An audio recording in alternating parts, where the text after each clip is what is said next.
Today, I'm going to walk you through a real-world authorization flaw discovered during normal application usage. Not through brute force, not through guessing, but by simply understanding how the application communicates with its backend. This vulnerability is a classic example of how business logic and authorization failures can silently expose sensitive user data even when authentication is correctly implemented. Everything you'll see in this demonstration is performed using a legitimate user account, with no elevated privileges and no exploitation of infrastructure, only flawed access control. I start by opening the target application and creating a regular user account, exactly how a real customer would. After registration, I log in and reach the user dashboard. At this point, the dashboard shows no test drive bookings and no saved car configurations, which is expected for a new account. This step is important because it confirms that no data is preloaded, cached, or inherited from any previous session. Next, I navigate back to the home page and choose the custom build option.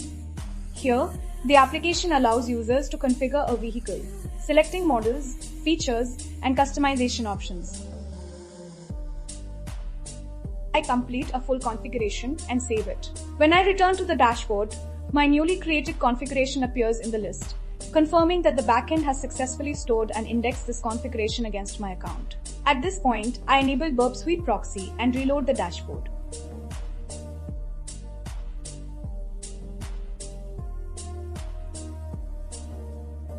Immediately, I can see multiple requests flowing through the proxy.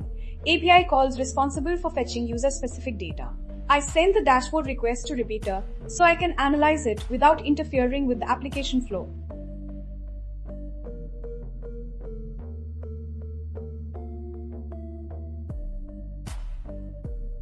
The server responds with structured JSON data, which includes configuration metadata tied to my account. This confirms that the application relies heavily on API-based data retrieval rather than server-side rendered pages.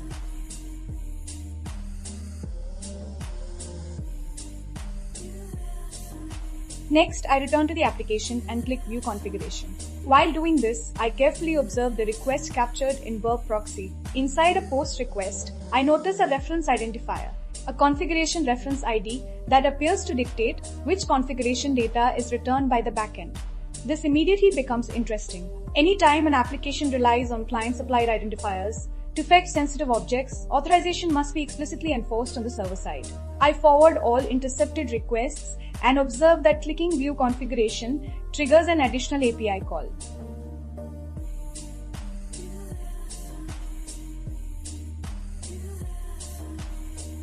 I send this API request to Repeater and replay it. The response contains detailed information, including vehicle configuration data, my username, my email address. This confirms that the reference ID directly maps to a stored object in the backend database. At this stage, I stop and ask a critical question. What happens if this reference ID does not belong to me? This is the exact moment where most serious authorization vulnerabilities are discovered. I repeat the process. I go back to the dashboard, click View Configuration, capture the request again, but this time I modify the reference ID. Instead of my own configuration ID, I replace it with a different value.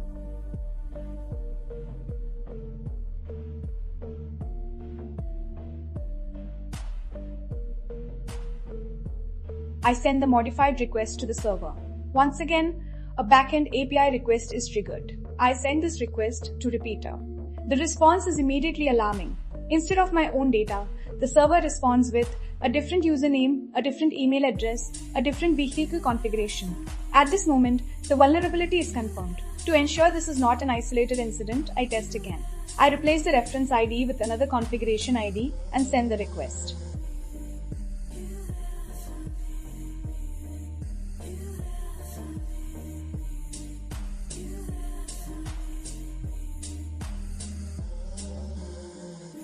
Once again, the server returns data belonging to a completely different user. This confirms that the application performs no ownership validation on configuration objects. This issue is a textbook example of an insecure direct object reference, also known as IDO. The application authenticates users correctly, but fails to authorize access to backend objects. The backend blindly trusts a user-controlled reference ID. The impact of this vulnerability is severe. Any authenticated user can access other users' personal information, enumerate stored configurations, leak customer emails and usernames. This vulnerability demonstrates a critical lesson. Authentication does not equal authorization. Even modern applications with clean UIs and complex logic can fail at the most fundamental security control, object-level access enforcement. As security researchers, our job is not to break systems aggressively, but to observe how they behave and ask the right questions. And sometimes, a single reference ID is all it takes. If you want to see more real-world bug hunting and security analysis content, make sure to subscribe. I'll see you in the next one.